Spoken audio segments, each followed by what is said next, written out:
Hi there. Welcome to Have It All. I am your host and the creator, Anna K. Morris, and I'm thrilled that you're here because if you are here, it means that you're interested in having it all, or maybe you're curious about what I and my guests have to say about having it all. Can we? Do we know what it is that we want? And once we get it, are we wise enough to know that we have it? And are we worthy enough to hold on to it? That's what we'll be exploring on the podcast. I'm so happy you're here, and let's get started. I am thrilled to have Stephanie Boone here, who I know you as like Stephanie Boone, who I went to high school with, and middle school. Did we go to middle school together as well? No, I think only high school. Only high school. And then I grew up with your brother, who I like ran into when I moved back to the hometown that I never thought I would move back to. And I who is now my nanny, helping me raise my kids. So you moved to Austin now? No, he commutes. I love it. He's such a good guy. He is. And fast forward to, or rewind, depending on which way you want to look at it. I was looking for like a pet friendly insecticide or whatever, right? Like I think we were living in Houston at the time. I'd moved from New York because you don't need your product that you created in New York. And I found this product and I was like, oh my gosh, this is really great. I love it. And then I was like, holy shit, that's Stephanie. I know her. I grew up with her. Like we were faces on the bottle. What's happening? I was like, this is so crazy. And then so I bought like the whole thing. We have it everywhere. People, it's just, we have every one of your products. We were on like a monthly shipment for a long time. And then fast forward to, I moved back to Temple and you did a really vulnerable post, which found me, because as I was just sharing with you, I wasn't really current with, everybody from growing up. And I'll never forget reading it and thinking like, oh man, I want to be back in that. I want to acknowledge that. And that's where you and I got reconnected. Yeah. So I'm thrilled to have you. For those of you who don't know Stephanie Boone as my high school friend, you'll know her as the former CEO. Is that correct? Former CEO and founder of Wonderside. So I'm going to let you go ahead and tell everybody what Wonderside is, and then we're just going to see where this takes us. Because I love that. Thank you for reconnecting and having me on. It's exciting to chat with you. Yeah, I love it. Well, and I should tell people that last week when we were chatting over text, my husband, Derek, was sitting here and I was like, this is so much fun. I'm loving talking to her. And he was like, you should have her on your podcast. And I was like, I don't have a podcast. He was like, you should also start a podcast. Also start one. So I literally booked you and you were like, what are the details? And I was like, don't have any details. You're the first guest. So we're shooting this before anything is ready. I literally named it in my journal this morning. I was like, oh, I'll just call it this. Yeah. The Reconnect. So the Reconnect. Yeah. Because that's what so that's easy. Sounds magical. Sounds easy. Yeah. Well, and you've got lots of magic over there that I could just buckle up, everybody. Like get your headphones on. Well, thank you so much for that. So Wonderside is a plant-powered pest protection for pets and families, essentially. And I started the company, it was 15 years ago now, because my dog Luna, who was like my ride or die, she's an Akita Husky. I got her when I was living in Tahoe. And, fast forward 10 years, we had moved all over the country. I had worked in different jobs, had different partners. What kind of work were you doing? Like, I don't even know. I did everything from starting a bar in San Francisco. Cool. That's still there. It was called the Butter Bistro. It's still there. Really? These two brothers from Marin own and run it. But like we were featured in Rolling Stones magazine. Come on. For the concept of it. And this was in like 99, 2001. Well, it was like a white trash bistro. So it was in the financial district. Yes. And they were very wealthy people that would come in after work and like, drink martinis and smoke cigars or whatever. And I thought it was cool to like have a round bar. And now that's not novel. Like all bars are round, but back in the day they weren't. Yeah. And we had Airstreams for food trucks. Again, Airstreams are back, so it's not novel, but this was 99, 2000. It was like very cutting edge. And so we made it this like white trash, high class bistro where we sold like boats of like beanie weenies and Frito pies for like $25 and like paper boats while people are like doing drugs off the bar and drinking martinis. Yeah, we actually were the home of the very first vodka Red Bull. Oh my God. I don't know that I'm proud of that, but I'm also kind of like, right. Yeah. I was like, are you proud of you're like, yes and no. Yeah, yes and no. Neither I drink either one now, but yeah. Okay, so tell me the name of that place because I so want to. It's called Butter. Butter. Mm-hmm. Okay, that's easy. I love butter. Butter. Yeah, the whole thing is ridiculous, but it's still standing, which is bizarre to me. But then I came back to Texas. I did not finish school. Like I did a year at Baylor. I went to a semester at Texas State. It was not for me. And so it's very interesting now to like mentor and advise people and talk to the entrepreneur program at UT when I'm talking to like master's and PhD students and I don't have a bachelor's degree. So it's a very, very interesting ride to my life MBA.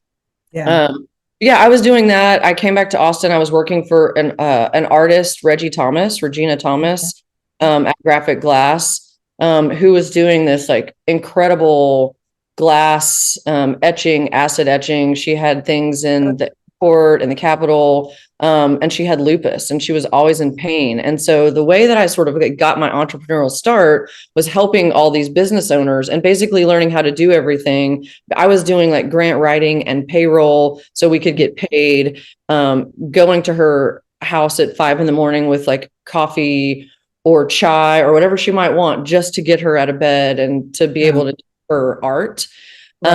So did that for a while until the city eminent domained her property. And now there's like a high rise there. Yeah. And then I went into property taxes. So the theme for me here was like always helping people. So I was like an executive admin to the CEO of this property tax reduction company and like worked my way up, and I was doing all this work and I was doing their payroll and I could see how much all these partners were making. It was all like cis hetero middle-aged white men. And what the things that I had to do for them was a little bit ridiculous. And I started doing their casework and I was like, I think I'm ready to be a consultant. And they were like, oh, we don't have women do that. And so then I moved. Yeah, no, that was I was like maybe 24, 25 at the time. Oh. And, I was making like 30 grand a year. This does weave into the story, but I was making like it's a great story. I don't give a shit. Like, I don't have an agenda here. Right. It's the thing with the podcast. I was thinking about that this morning. I was like, what is the thing with the podcast? And it's stories, tools, and interviews to help you reconnect with you. I am certain of one skill that I have, and I know how to find great people. And so anything that you share in this is going to be valuable to somebody out there. Thank you. I appreciate that. And it does not need to be in any kind of linear. It doesn't even need to be in any kind of sense way. Well, right? That's because I also have recently, I also recently learned to have ADHD, and like that's exhausting for everyone, including me. So I'm like all over the place. That's just how I do it. I did a coaching call yesterday and Derek listened to it. And he was like, that was literally your best coaching call that I've ever heard. And I don't even know how you brought it all back in the end because I didn't think you were ever going to get there. But then you did. And I was like, I always do get there, but it does take a while. It does. Yeah. So I hear you. I've learned it's called branching. So you have this like thought or this memory and it branches off into all these other ones. And when you're neurodiverse, then that is a branch and that's a branch and that's a branch. And so sometimes it does take a while to get back. Yeah, I just call it fun. I just think it's fun. So, okay, so you're working for these guys who are like, we don't have women do that. What a bunch Yeah, we don't have women do that. And so I applied for this role in Dallas and got it. And I went from making like 30 grand a year to six figures, and I saved it. And I just kept, and like very quickly I was promoted to like director of operations and then over their like litigation division. And I was like, oh, like I'm like wearing adult clothes and like making a car payment now. Like this is awesome.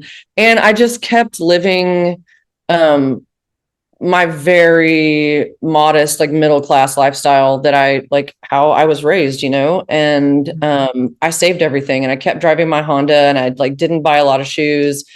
And fast forward a couple of years, the owner of that company, who's an Indian man, and his family, they're like, you're incredible at this. We want to expand. We want you to open a company in like a division in another city. Where do you want to go? And at that time, I had met Amanda, who we ended up having a 15-year relationship and marriage, met her in Dallas, and she wanted to go to Texas A&M Galveston for marine biology. So I chose Houston because that was a huge commercial real estate market, and it's what I specialized in. And what the company was, it was commercial real estate. It was commercial and residential, but it was property tax. It was like property taxes for owners, right? For property tax reduction. So I picked there, it made sense. And so we bought a house down in Clear Lake, and she drove to Galveston every day and I drove into Houston. Okay. Well, so this is where really the Wonderside story begins, because as you know, Houston is very buggy. It's very humid. And so I purchased my first home. And Clear Lake would be even more so because it's like more coastal. Water. Yeah. Is Clear Lake on the water? Yeah. I mean, my house was like was Galveston Bay was here, Clear Lake was here, and I forget the name of the other lake. Yeah, we were okay. surrounded by three bodies of water. So yeah. So it was buggy. But we had, the local pest control company coming and like spraying our home and lawn, like keeping us safe from like ants and roaches and mosquitoes and all the. You're not buying shoes, but now you're buying like major bug repellent. Right. Well, it was and it was my first home. Right. So it was the first home that I had purchased, and I'm like, oh, I'm adulting. I'm like, I'm doing the responsible things to take care of your property and all that. And the dogs were both on, vet prescribed flea and tick control. Well, Luna started getting sick, and it started with like hot spots and rashes and just like incessantly scratching. And I'm like, I don't see anything on her. And, went down the like, is it her food, and changing her protein and all of that. And then ultimately she started having seizures and like chattering her teeth and shaking. And I'm like, what is going on? And so I took her to the vet, and they were like, oh, she's a large breed. She's 10 years old. She's lived a good long life. It's probably time to put her down. And what? Yeah, I mean, and so I got second opinion and third opinion, and pretty much that was everyone's opinion. I'm like, wait a minute, like I am all about root cause. Like what is happening? What is happening? Right. You're not answering the question of like, what's making my dog sick? You have your opinion of like what I should do, but that's not what I'm asking for. Right. 100%. And when I looked in Luna's eyes, I knew that she wasn't done. Like that wasn't an option for me. It was like, we have to figure out something is going on. And we started looking at all the products we were using and the medication, the flea and tick medication she was on. What I eventually learned was these are systemic neurotoxins. And they are produced by Big Pharma, and it's a convenience thing, and you put the drops on the back of their neck and they're protected for either a month, or now it's like 8 months or something. And they have them in pills and they have them in collars, but they're systemic neurotoxins. And what that means is they do impact liver and kidney function. They do cause skin irritation is like one of the number one signs of an adverse reaction to that. And so the vet was like, we reasoned like it's probably the flea and tick medicine she's on, and maybe a combination of what's being sprayed in your yard. And I just, it rocked my world. I'm like, how can we, in the sake of protection and doing what our, medical professional recommends as medication, when it's actually poison. Like, why are we not calling it, here, put this poison on your animal to protect them? But by the way, don't use gloves, don't touch your animal, don't sleep with your animal for a day. Don't let them lick the area. So these products work by going into their bloodstream. And when the flea or tick bites them, they're ingesting poison, and that's how they die. So most people don't know that. And I didn't know that. But once I knew it, I could not unknow it. And the first thing I just have to stop you there for just a second, because it's something that's so important. Once you knew it, you couldn't unknow it. Mm-hmm. And this makes me think of the bird story that you told me, with like the bird and the heart and the chakra and like all of that. And I teach journaling. And the reason that people don't want to work with me and they say that they don't like journaling is because once you write it, once you see it in black and white that came out of your hand, you can't unsee it.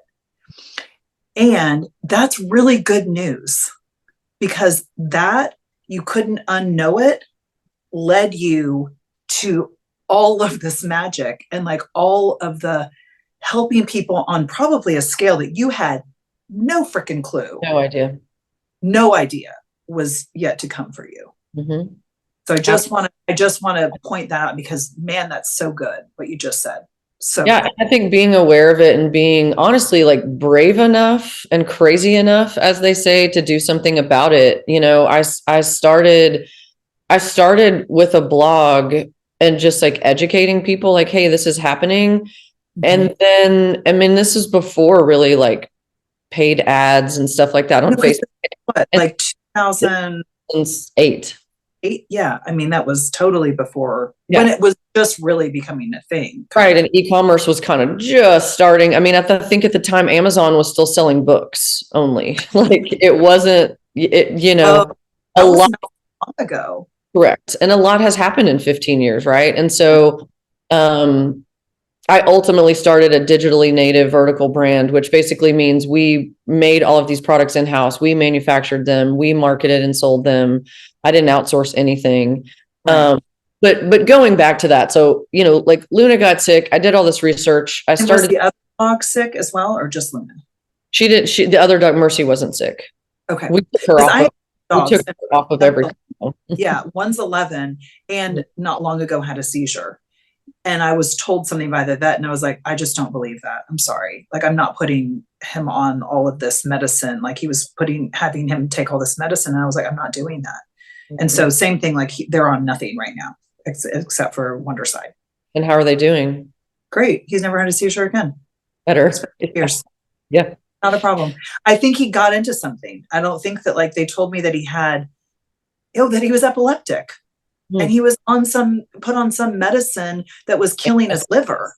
And I was like, I was having, or liver or kidney, I can't remember. And I was like having to go in to like do all this stuff. And I was like, I just don't think so. Like, that's your intuition, your knowing, saying like, this isn't my field and I trust and validate you. However, I need to make informed decisions for myself and my family.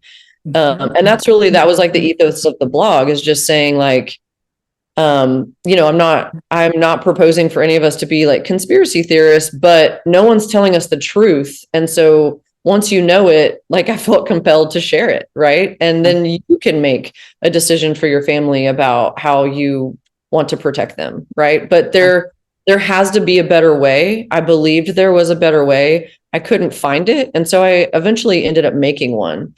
But, in the course of that was so many people reaching out to me saying that's happening to my animal too. And then they were sending me videos of their dogs and their cats and all of that kind of stuff. And like, what should we do? And in the beginning, I was like, who am I to like know what you should do? But I just turned to research, and I dug and dug and dug, and I understood, like, I researched everything I could about the chemicals that were in those products. And then I ultimately found this list way down in these EPA documents that were like, here's a set of natural ingredients. They're recognized as safe.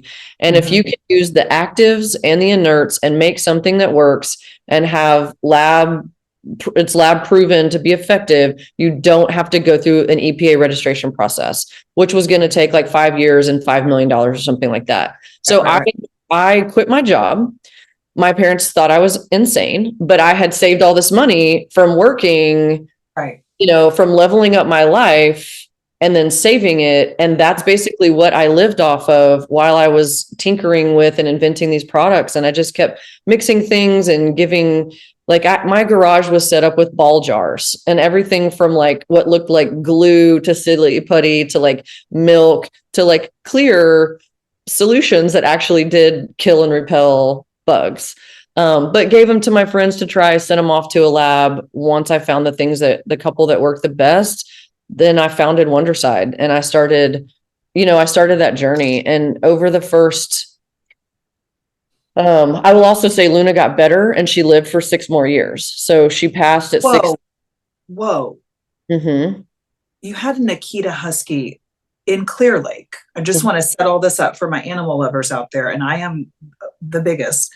To have a Husky living in Clear Lake to 17 is, I don't know that I've heard that ever. I don't know, because they're a big breed. Like, what is life expectancy? Like 12 or 13? I don't even know. 10 to 12. Yeah. Mm-hmm. And I also just want to thread back to what you just said about like all the jars and all of that. It sounds like you were also having fun. It was like sort of like, but I later filed, like I own the trademark Fierce Love. I was furious. I was pissed. What the thing, it was that mama bear, like protecting love of like, how the hell could, right. And I was the one who put it on her, and so then I felt responsible. So I had to deal with like the guilt and the shame and all of it, And I think that is, we are so quick to not want to feel anger and think it's bad. And man, anger is my favorite emotion because anger is when action happens. I mean, sometimes, bad things happen with anger too. Like, don't get me wrong. But I think inherently when women allow themselves to feel anger, it is very motivating. Like, I personally, like when I hear Beyonce, like you can always hear the like angry Black woman right there. She's got the grit. She does. And that's really what we're looking for. We like want that. And so the fact that like, you're having fun, but also you're like fucking pissed. And by God, going to find a solution. Like, don't mess with a mom. Don't. Totally. Yeah. And like, not only did I find a solution, I also was like, how could this be happening? And I learned that at the time, there was no required reporting of adverse reactions of animal pharmaceuticals on pets, especially like the flea and tick category. And so I worked with the group, we lobbied, we got it changed. And now any consumer can log on and see how many illness reactions or death associated with specific products they are, because now it's the law. So the first part was like, let's make information available, and then let's find a better way to make a safer, better for you solution available to actually protect them. And so that was the early work, and ultimately like building a team and those kinds of things. But I moved the company to Austin in 2011 and into our first like commercial space, which was like 1,000 square feet. And within 6 months, we grew into 5,000 square feet. And in this building that was sort of long, the next year we knocked out a wall and took over 10,000 square feet. Then we knocked out a wall and took over 15,000 square feet. And then fast forward to like 2015, I was 3 months pregnant at 39 with my firstborn, Finley. Oh yeah. I was pregnant at 39 too. Not 20. In 20, I don't remember when, whatever. Later for you, right? Yeah. 40 and 42 was when I had Jack and Dean. I was 39, but I turned 40 and then had them. Yeah. And that's a whole other experience too, doing that. It's not a big deal in New York.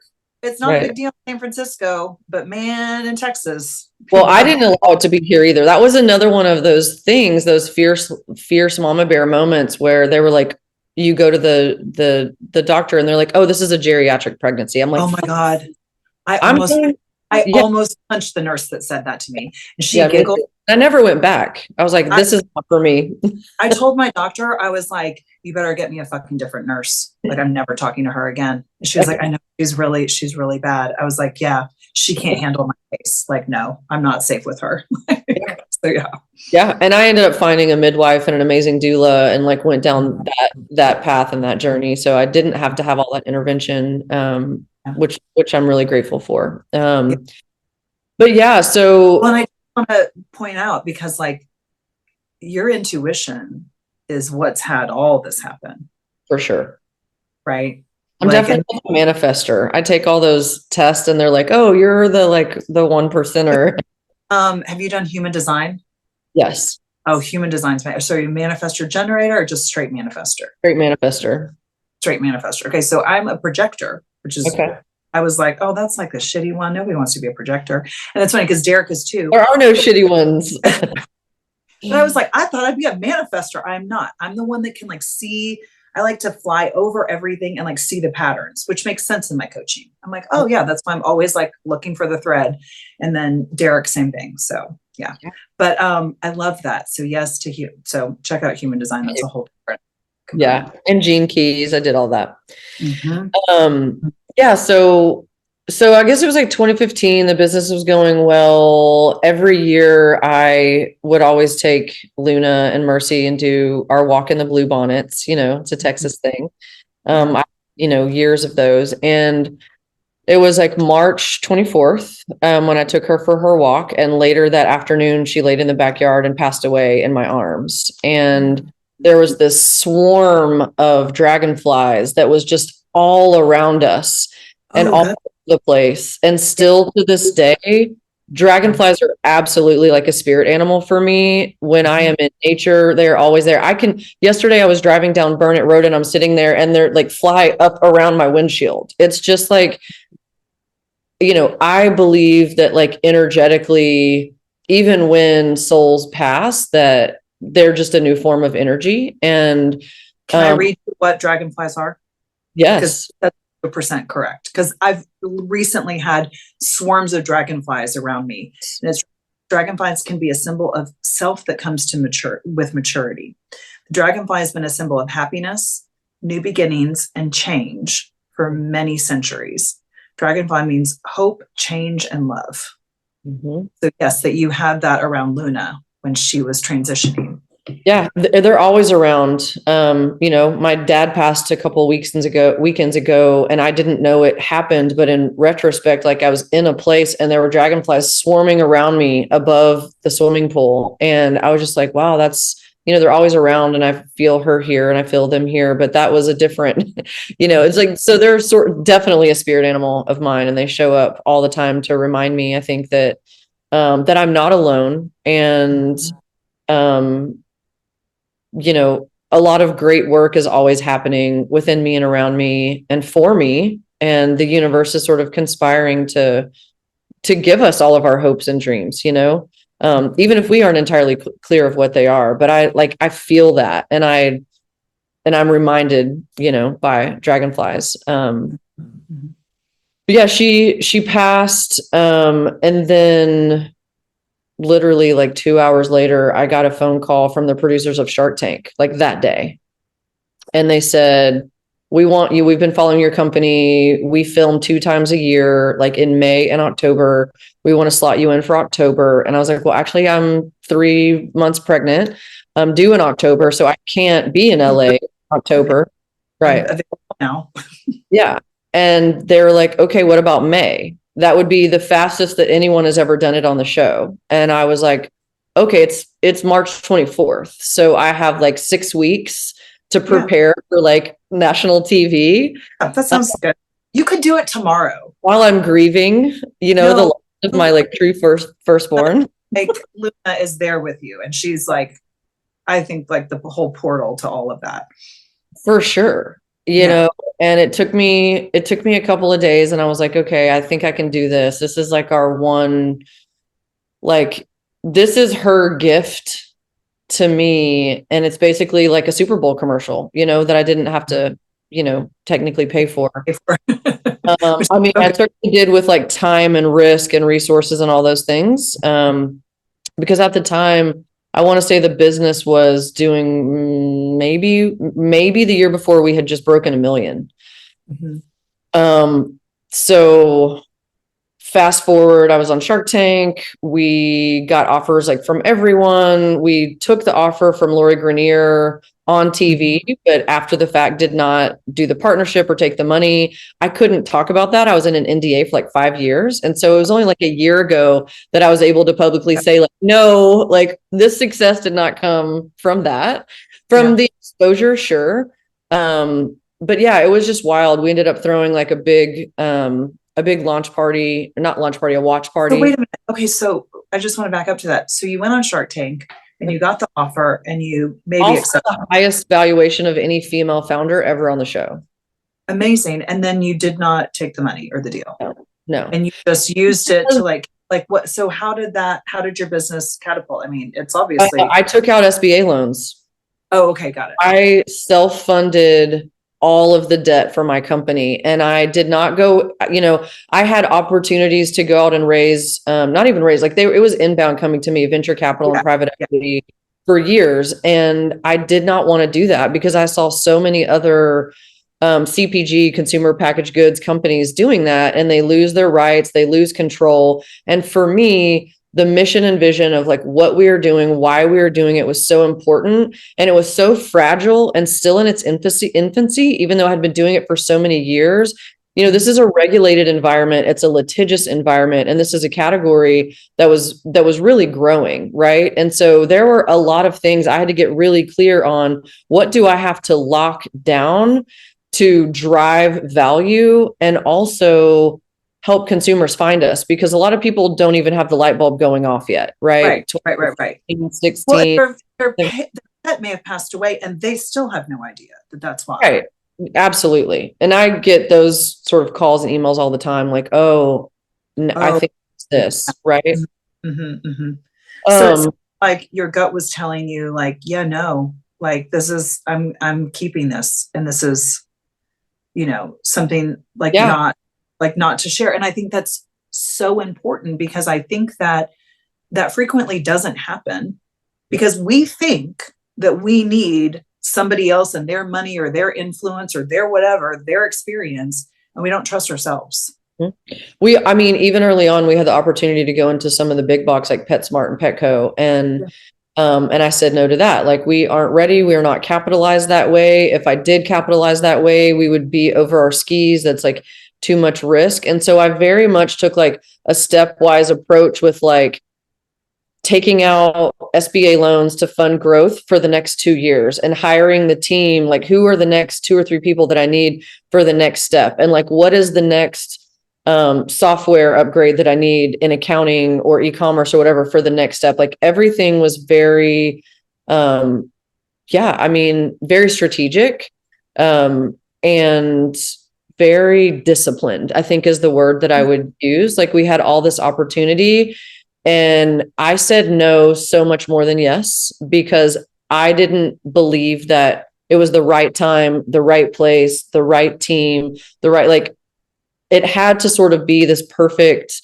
there's no such thing as perfect, but it had to be the right next thing. And it wasn't until it was. I think that what I'm hearing you say, and it is so like, because we live in certainly a country, but really in a world where it's like instant gratification, right? And it's literally burning people out so bad. Like, our nervous systems are shot. And what I love, and I've heard you say time and time again in our time together, is that like, you just like took the next right step and then the next right step. And even when you moved to Dallas and were making 6 figures, you still were driving your Honda and living the way that you were comfortable living. But like, so frequently we get that like whoosh, more money or more whatever, and then we just like go and we forget like that it's just the next step. Mm-hmm. And people that I work with, and I think who will be listening to this podcast, because we want to go from like 0 to 100, most people like won't even take the first step because they think that happens all at once, and it didn't, right? It was over the course of 15 years, but I would say it wasn't even those 15 years. It was the playing at, at the Butter in San Francisco, and like doing all these different things that led you to now, Mm-hmm. right? And your willingness to trust in the universe, Mm-hmm. that it was conspiring in your favor. Mm-hmm. That really gives you as an individual, like the space and the time to just relax. Mm-hmm. And say no. Yeah, that just reminded me when I was in not the middle of this, but sort of the beginning. I think there was like the Netflix special that came out on The Secret. Yeah. And I watched it during that time, and I was kind of mind blown, and I didn't really get it, but I kept thinking about it, and I sort of shifted to an attitude of gratitude, and I put it into practice. It's something that my company still does today. Every Thursday we get together, no matter where we are in the world, everybody gets online and we do Thankful Thursday. And it's a time where we come together and we just root in gratitude. And sometimes people have a lot to share and give. And sometimes it's like, I'm grateful I woke up breathing today, right? Yeah. But it's where we can learn a lot about each other and connect with each other, but also root in coffee or cooler temperatures, or somebody's in remission, or just like whatever is going on. And it became like such a habit for me. Like it was a practice.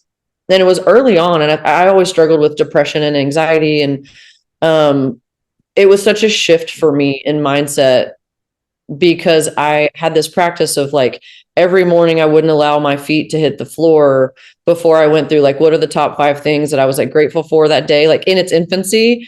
I wasn't allowed to repeat things. I couldn't just do a blanket, like I'm grateful for my family. So it was like by the end of the second week, it got really specific. Like I'm grateful that my sister, XYZ, that kind of stuff.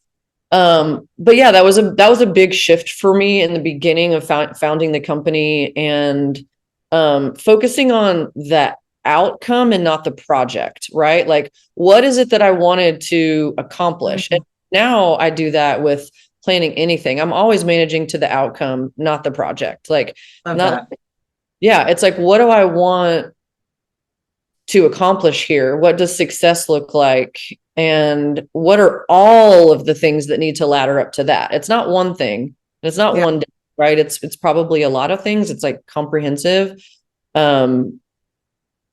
So I sidetracked. I don't remember what I was talking about, but I love that, like to manage to the outcome, because then all there is to do is just like take these little steps. You're like, oh, because like, I mean, for me, I think about that even with this podcast, I'm like, well, what's the outcome? I'm like, I just want to have a great time, and I want to be with people with them having a great time. And that's all that I care about. Mm-hmm. And I don't have an agenda. I also care about like helping people find their way. Right. And because I know that when I'm having a great time, that's a byproduct. That I've done this long enough to like know that happens. Yeah. So I shifted my coaching about a year ago, where like before I would coach, I used to like prepare, and now I meditate. Mm-hmm. Because all I really need to do is like be present. Sure. And then you can like listen for what people need. And so it's so like, it's just, it really is about all of that, because we, I mean, especially like we have a home remodeling business. Like it's easy to get caught up in all the little bitty things, right? I know you just did a house remodel. So like, and you're like, what's the outcome? We have a house that we love. Yeah. And I think, with Luna and Wonderside, the outcome was protecting packs of every kind everywhere. Like everyone deserves safe protection that's reliable and affordable and accessible. And I wasn't going to be ready to sort of hand over the keys to that until I believed that all of the pieces were in place and there was a time for it. So that was always the outcome I was managing to. And yeah, I mean, I recently have transitioned out of the business.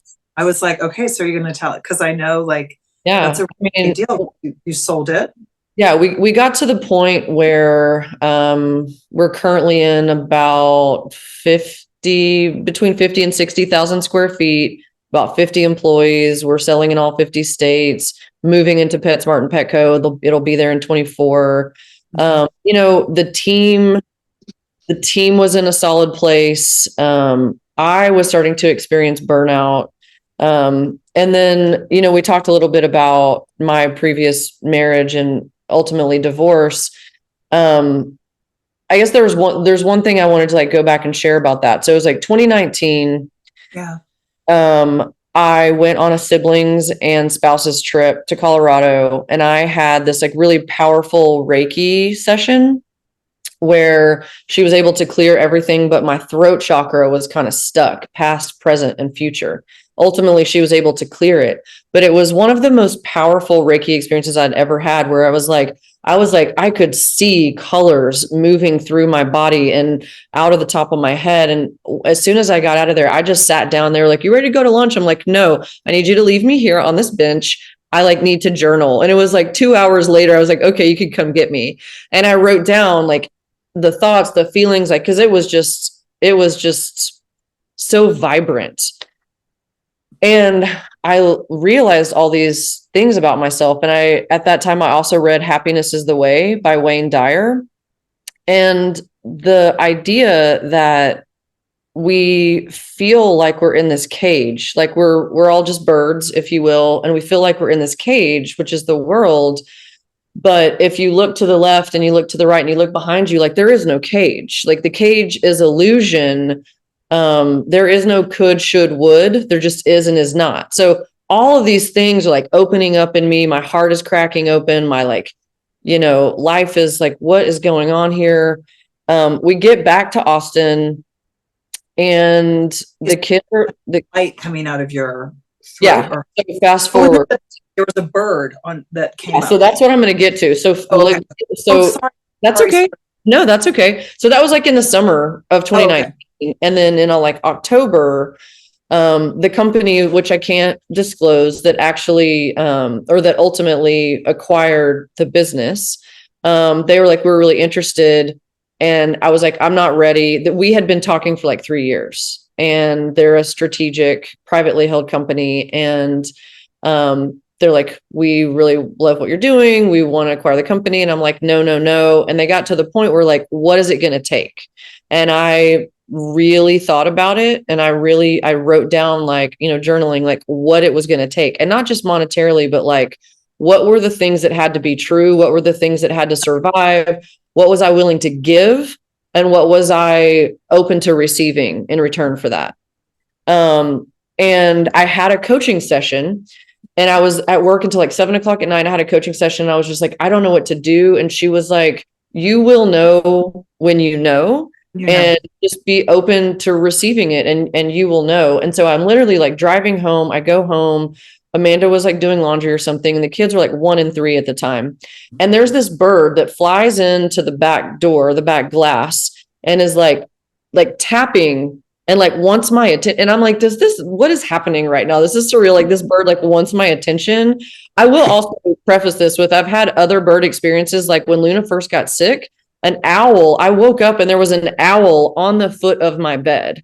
And when she passed away, there was an owl in my house at the foot of my bed. That house didn't have a dog door. So don't know how, but I have this like this bird thing. Okay, that's really crazy because I also have a bird thing. So I'm like, oh yeah.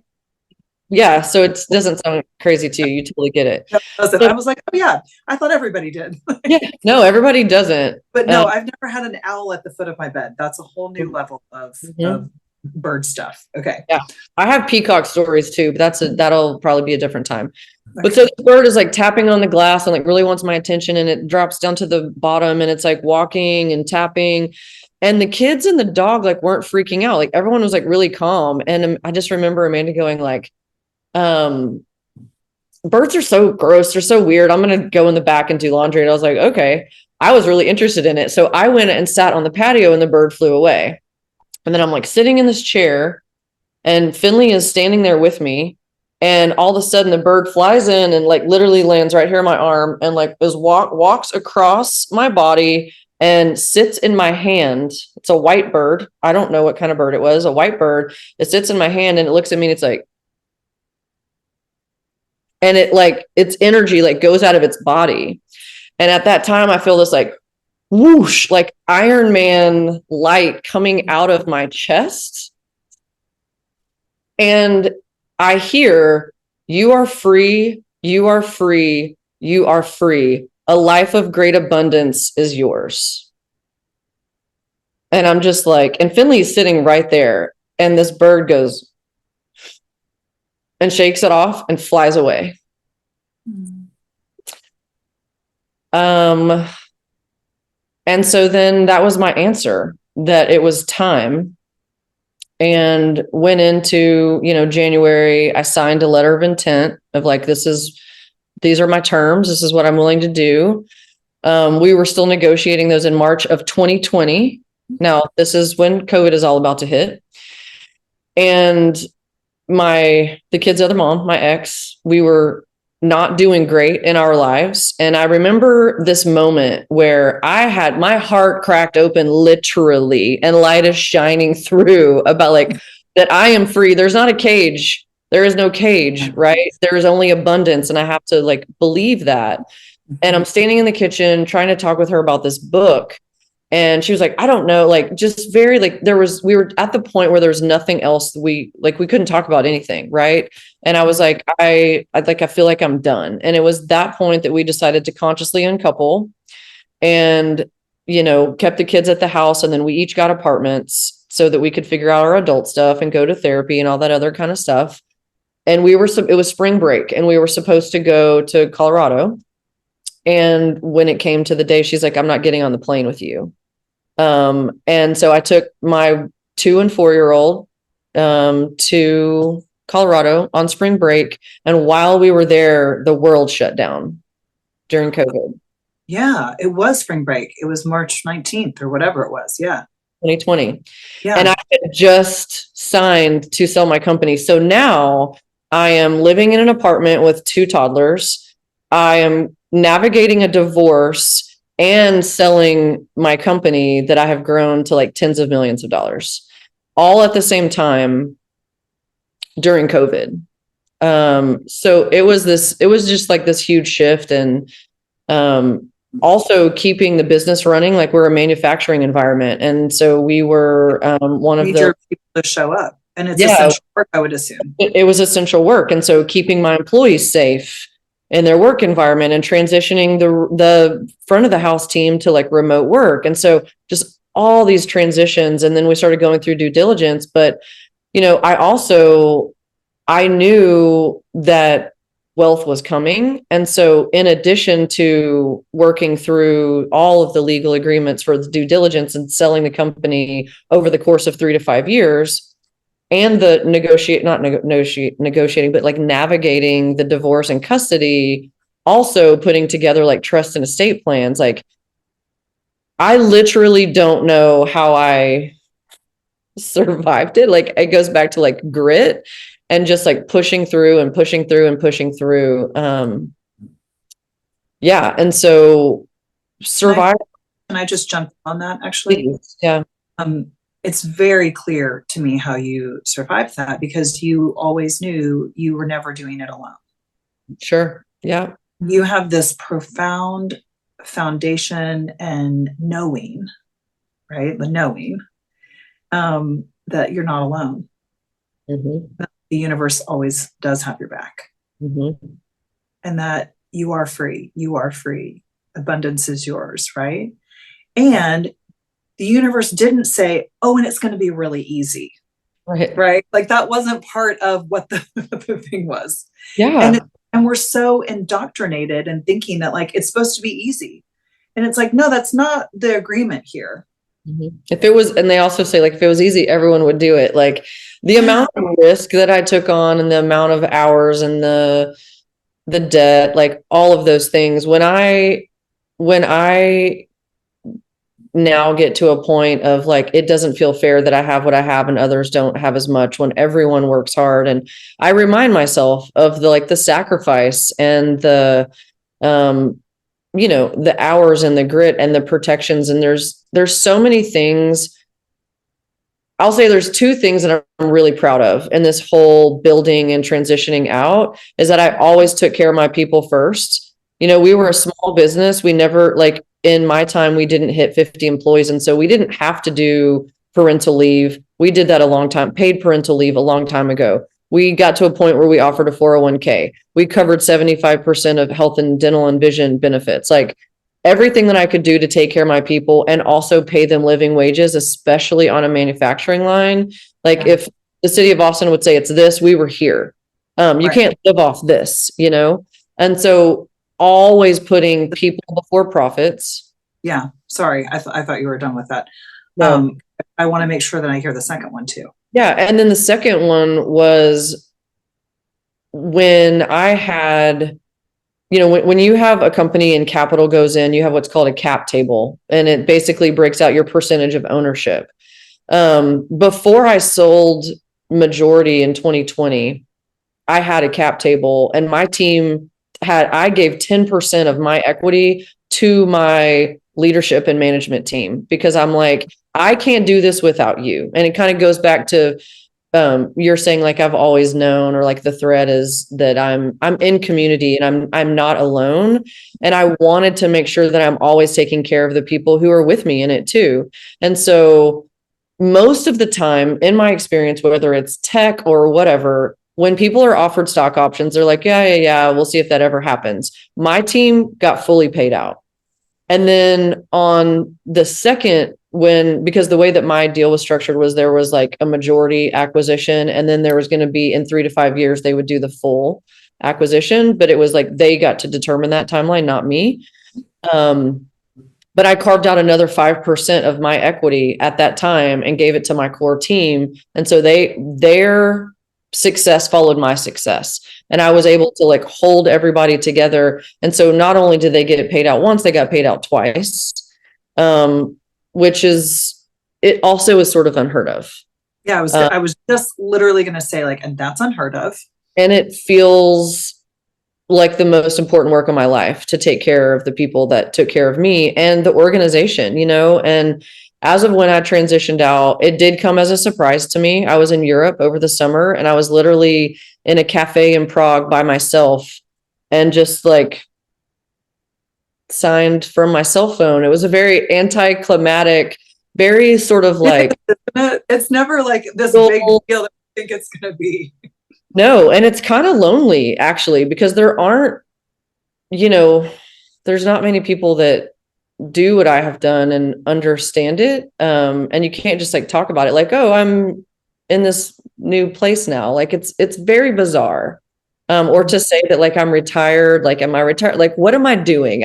So I'm in this like very raw, real, like self-discovery space right now of, like transit, like I've fully transitioned out after 15 years of like running the show. So, yeah. And well, I said two things. I think the other thing that was really critically important is that they acquired not only like the company and its assets and all of that, but its goodwill. And its goodwill is my story and Luna's story, right? That's the authentic thing that consumers care about and want to know, is like the passion and the authenticity behind any brand. And I wanted to make sure that survived. And the way to do that is to ensure that there's always integrity in the ingredients and the chemical classifications. And so for me, that was all part of my deal. And it was like, you have to agree that you will never use carcinogens, hormone disruptors, endocrine disruptors, any of those things, or you will lose the rights to the goodwill. And they agreed to that. So I felt like my team is taken care of. Luna's legacy and the future of the millions more of families that we have the opportunity to protect are protected. And it was sort of this like, there's no separation, but it was time for me to move on. And I needed that and I wasn't able to walk away from it. So now I'm just sitting in gratitude that they made the decision that now is the time. And while it caught me by surprise, I'm definitely like easing into it and moving into this like next phase of whatever is going to be. Well, this has been amazing. I'm going to go ahead and bring us to a close, because I think that there are really like probably three, let's say three things that like have just been the undercurrent of this whole conversation. Is like you've always just led from love. You've just like led from love, and like you are so committed to like your love for your animal, and then your love for your people, and your love for your family, right? Because like that love for your family like also led you to a divorce, which is like not easy, right? But, like it's that love for your family to know that like this also isn't working.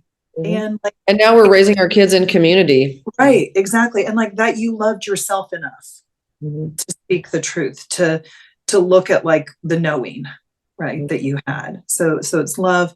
The next one is that like your profound sense of like faith in the universe, that like it has your back, that you are not alone. And it feels very alone sometimes, but then you have a bird at the foot of your bed, or like light pouring through you, right? And so it's really that. And then the third one that I would say that I just like heard time and time again, it's like just about like people and community. And so I just want everybody who's listening to think about that for yourself, because whether we realize it or not, like the best parts of our life are always really coming from those three things: love, love from the universe, your spiritual connection, and then community and the people around you supporting you. So thank you. This was so much fun. Lots more to come. And I will see you guys on the next podcast. Thank you, Stephanie. Is there any way that you want people to find you, or you want to be unfindable? I mean, I'm on LinkedIn, I'm on social. Okay, so Stephanie Boone, and if you want her product, I'll also put it in the show notes. Wonderside, which, like I said, we literally have everything. I can attest to how amazing they are, as everybody else can as well. Yeah, thank you, Anna. It's a pleasure. Okay. Thank you so much for being here. It is an honor and a privilege to have this conversation with you as we expand in the world. What is it that we want? Do we believe that we can have it all? I hope this episode gave you some insights and some things to think about, and most importantly, some actions to go and take in your own life. If one of those actions is reaching out to me, I'm so thrilled and honored. You can always find me on my website, annakmorris.com. You can always send me an email, hello@annakmorris.com. DM, texting, if you have my number, any of that is great too. And I would love to be in touch with you and help you have it all. I love you, and thank you so much for being here.